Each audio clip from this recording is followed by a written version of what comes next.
It does not look, despite Boeing's protestations to the contrary, that this aircraft is going to be ready to go back into service anytime over the next 60 days, does it?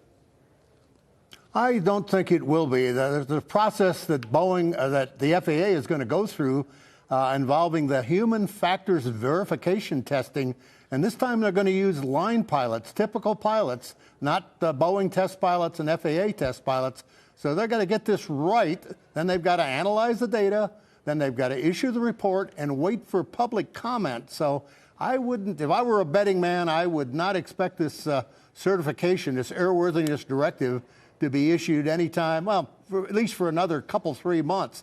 The other thing is I'm convinced the FAA wants a buy-in from their counterparts in Europe and Canada and around the world, literally, as well as from the airlines, the unions, and the flying public. That's what the public comment period is for after all their homework is done. So it will probably be a while before this plane re-enters service.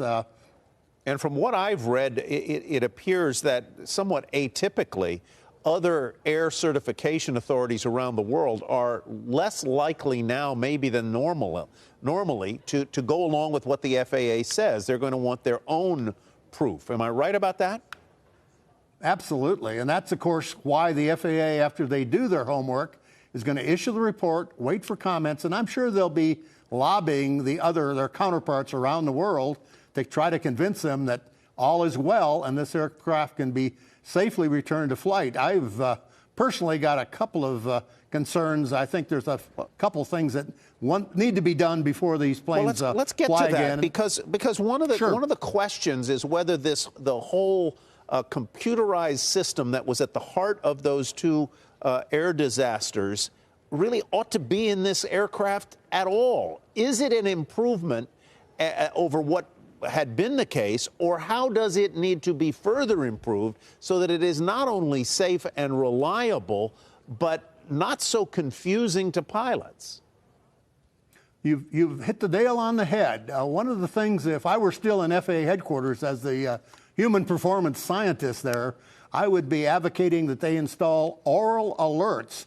We've all seen the movies where the automation says, whoop, whoop, pull up, when they're getting too close to the ground. They've got that, of course, on the aircraft. All jetliners have that. But they need 2 additional alerts. The automation is not transparent. And if the angle of attack sensors are lying to the computers, there needs to be a recording that says AOA, which is angle of attack sensors fail. That's what happened, at least in the Indonesian crash and probably in the later Ethiopian crash. And when the so-called MCAS, the maneuvering characteristic augmentation system, shoves the nose forward, the pilots need to know that. It's very difficult to try to troubleshoot during an emergency. So the automation, in my opinion, should be modified to include those 2 Aural alerts. And like I said, if I were in headquarters, I'd be lobbying for that. So Alan, a lot of airlines are telling flyers, they're telling investors that the return to service date on the 737 MAX will be somewhere around the first week of March. In your view, is that too optimistic?